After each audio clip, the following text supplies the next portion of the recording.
Hey everyone, welcome to this video.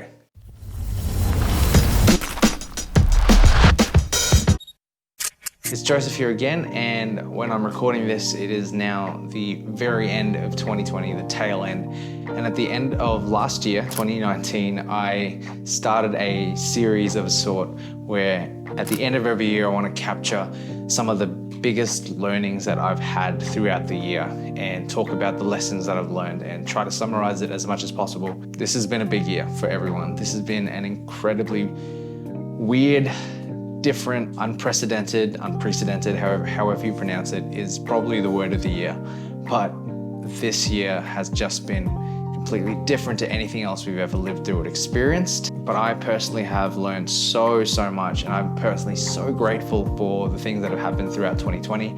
And I just want to share this with you, but I value your time if you're watching this. So I want to get straight into my biggest lessons from the year and just talk really off the cuff about each and every one of them. I wrote down 5 initially, and it's become 7. So let's see how fast we can get through these. My number one, and I wanted to kick this off, my number one lesson learned for the year, experience-wise, is that when you put God first, you never, ever come second. This is the first year of my life that I started off with a couple of days of intentional prayer and fasting, and I can't explain how valuable that was to have at the beginning of the year, especially not having a clue what was actually going to take place. It really helped me to understand that by putting God first in absolutely everything, starting each and every day with reading the word and with prayer and just continually putting him above all else, he provided the vision, the strategy, the priorities, the provision for myself and my wife, Annie. We've got stories over and over again throughout this whole year, just time and time again, when we actually practically did something to put God first, where he in turn provided, and he did something incredible that we can't attribute to anything else other than to give him glory. I started the year off in 2020 with absolutely no work. There was really nothing happening in my business. I was really considering picking up a job to help to actually have some money come in, practically to live.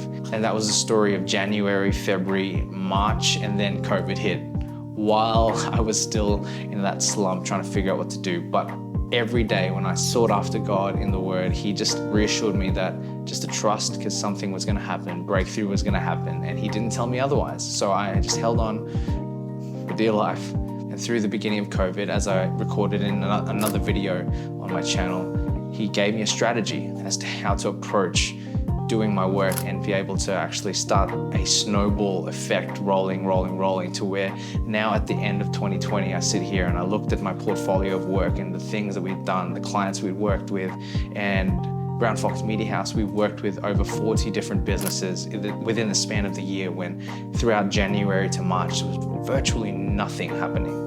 So that is incredible, and it's just like, I sit here, I'm in Rockhampton actually. This whole setup here is actually in the church I used to work at and serve, and my brothers kindly allowed me to use some lights and set up for a couple of minutes to talk and do this video. But I could never have imagined that taking place without having sought out God first. And that is just one of the overall experiences from this year. My wife Annie got her dream job in the middle of the year while she's still studying her teaching degree, still finishing it off.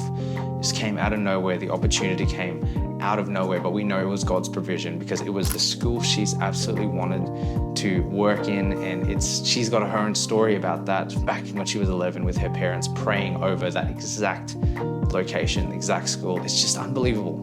So many times and time again, you can sit down, we could talk about this all day, putting God first. I want to reference this video if I ever go off track down the line to remember that he is good and that putting him first just leads to absolutely insane things happening. Number 2, this is one that I have heard a lot in theory, but this was a year I practically have seen the outworking of, and that is that you are the average of your 5 closest relationships in every sphere, in your work, career, in your own personal relationships, sports, fitness, everything. Generally speaking, you'll fall somewhere around the average of your 5 closest friends in terms of income, the area you live in, the kinds of things that you do as activities. There's a lot of that kind of theory behind it, but I found this to be so true. And I'm going to lead on to a third point after this.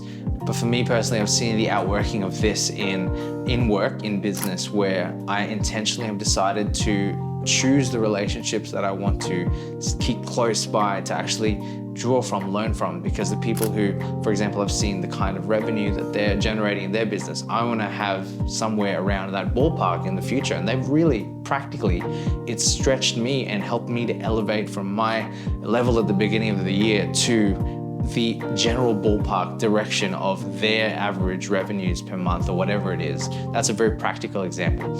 But by just keeping those relationships and being genuine about them, not just using people, but actually forming real relationships, loving on people, spending time with them, getting to know them as people, absolutely 100% would say this is true, and I've learned this year, which actually flows on really well to my third point, which is that you, me, we have to take personal responsibility for our situation in life. And I know that there's a lot of circumstances where things can't be helped. Totally understand that. But what I'm trying to say here is that we actually do have some level of choice over the kinds of decisions we make. We have to take responsibility for them.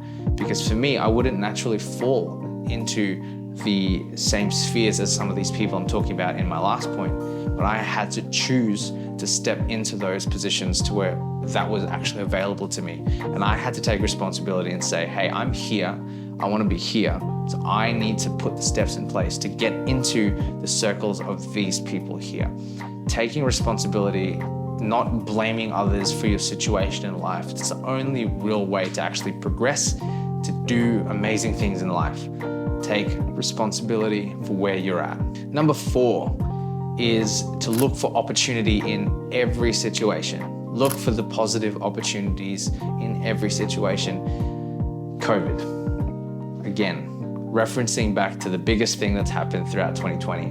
My business, my video production business, thrived throughout COVID. But that wasn't the case for everyone. And I'm looking at the commonalities between myself and some of the others who have done a decent amount of work, done good work and grown throughout the season, as opposed to ones that didn't, is that we all looked, and this is not actually just within our sphere, I've seen it in multiple businesses everywhere, but we all looked for the opportunity to pivot, to change something, to actually identify with what was going on in the situation. And that's how we pushed through, yielded the results and seen the fruit of the moves that we made throughout the COVID season. I want to believe that there's always a positive upside. There's always an opportunity to do something no matter what the situation is. There's always a move to be made.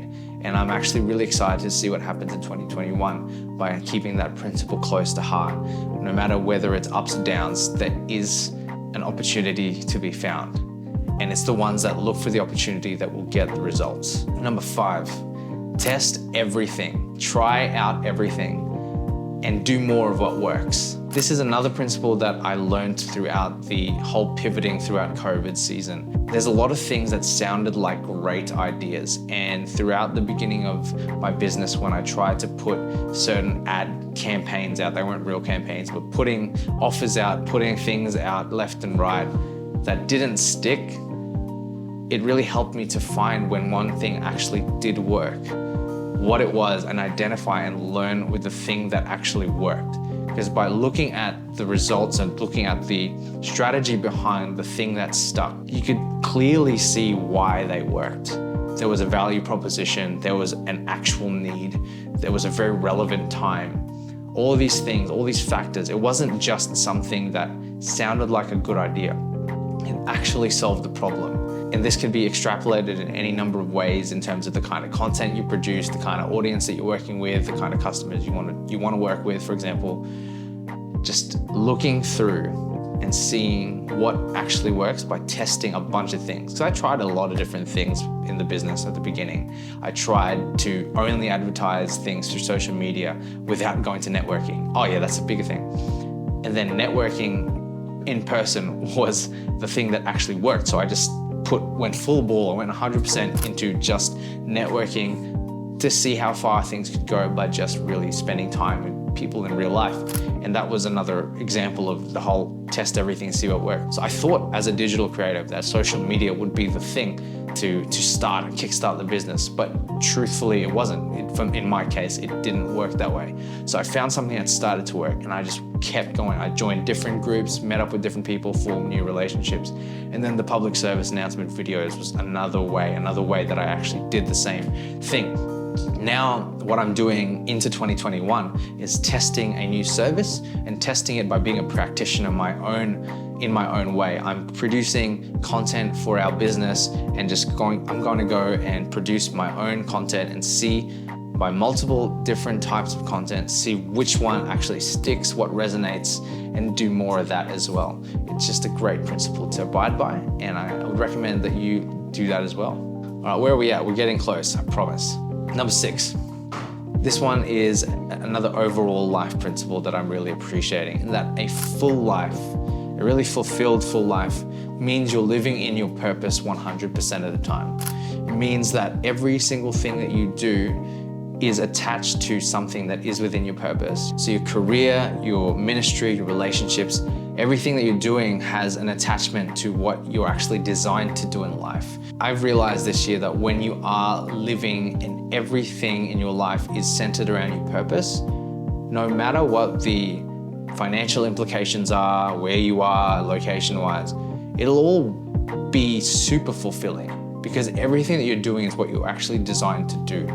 And as an extension of that, you'll just enjoy life. The right opportunities will open up, but the fulfillment of actually having the happiness and fulfillment in your life is because you are actually doing what you're meant to do. You're actually doing what you were designed to do, and everything else is almost like a bonus after that. If there are financial benefits, if there are other things you get to do apart from that, like my wife and I both kind of say that, like, we have hobbies, we have a lot of hobbies, but a lot of the time what we do in our day-to-day, a lot of the time is stuff that we love to do. We already love to do it, and that there is just incredible, because I could not say that 10 years ago with the kinds of things that I was studying and learning and being in university for example. It's really worthwhile trying to figure out what your purpose is and just making everything point towards that.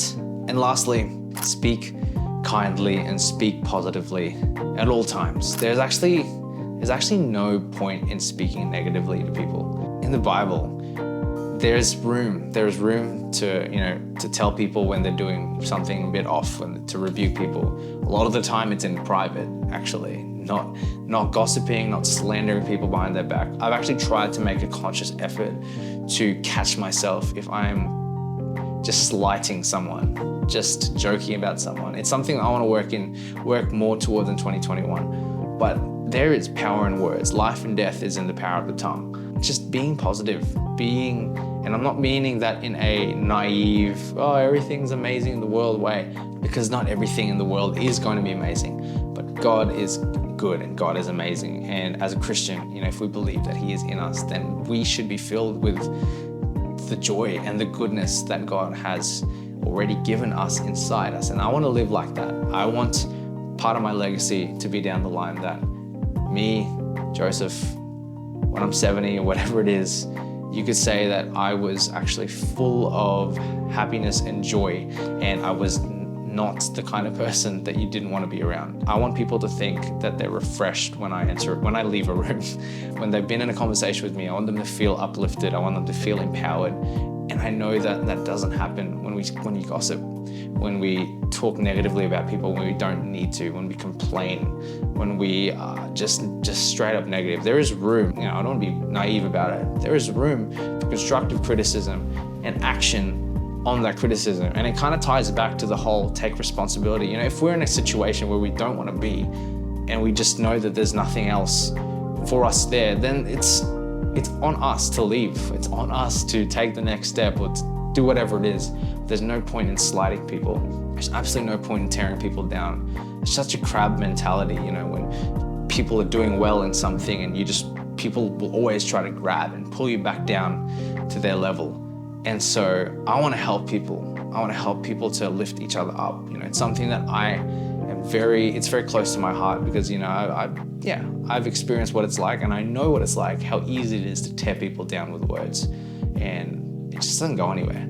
So speak kindly, speak positively, be nice. Like, just be nice. Be someone that people are excited about when you enter a room, and that when you leave, they feel refreshed, they feel uplifted. You know, there's people that my heart starts to get nervous, you know, my spirit gets a bit like, oh no, when I think of the fact that they might come into a room. Don't be those people. I have no idea how long this has gone for. I feel like I have just been talking a lot, but those are my lessons that I've learned, the biggest lessons. I've learned a lot more other stuff, but those are the biggest key lessons out of 2020. I hope that this has encouraged you. Please let me know if it has, if there's anything that you've you know, been, I guess, inspired to think about, to do. I'm happy to share more of my journey as well, as you'll know by this point. And I really appreciate you watching it. If you made it to the end, thank you so much for watching. I hope that you have the most amazing day, ladies and gentlemen, and I will see you all on the next video. Bye.